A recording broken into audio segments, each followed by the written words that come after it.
Start. In the judgment, it is seen that, the Supreme Court held, it is the distributor who can refer the matter to arbitration and not the respondent, and as such set aside the judgment of the High Court appointing the arbitrator. Stop.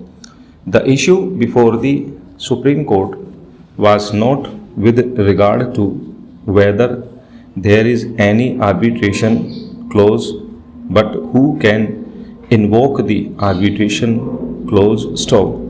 This judgment is not applicable to the facts of this case. Stop. Having considered the judgments referred to by the learned counsel for the parties, this court is of the view that, the issue in the case in hand is squarely covered by the judgment of the Supreme Court in the case of Indtel Technical Services Private Limited as followed in Everest 1 Elevator Guide Rail Manufacturer Company Limited, in as much as from the perusal of Article 28 of the agreement, it is clear that the petitioner has an option either to get the disputes or claims or differences adjudicated through the jurisdiction of the court or by way of arbitration in accordance with the provisions of the Act of 1996. Stop.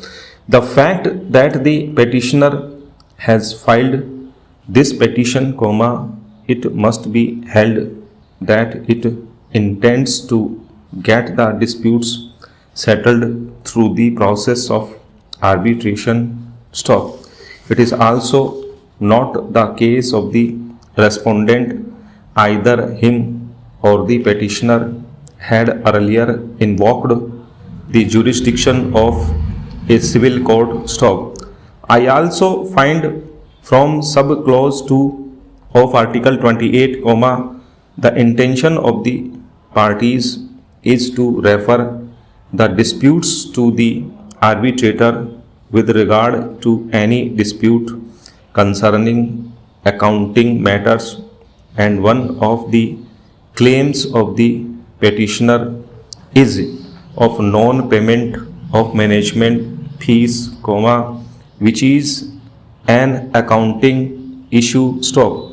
The objection raised by the learned counsel on the maintainability of the petition is liable to be rejected. Stopera. The next issue which arises for consideration is whether the respondent has terminated the agreement during the lock-in period. Stop. To answer this issue,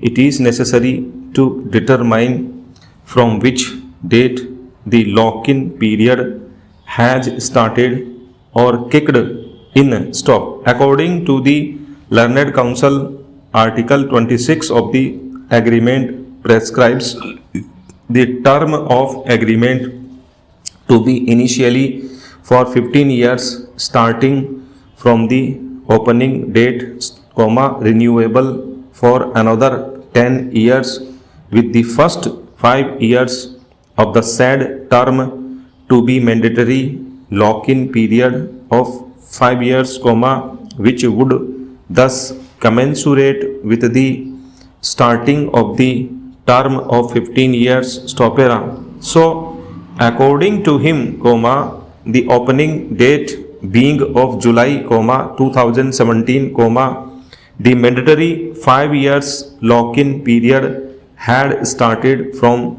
July, 2017. Stop. In effect, he argued that the effective date has not been defined in the definition clauses under Schedule 1. Stop.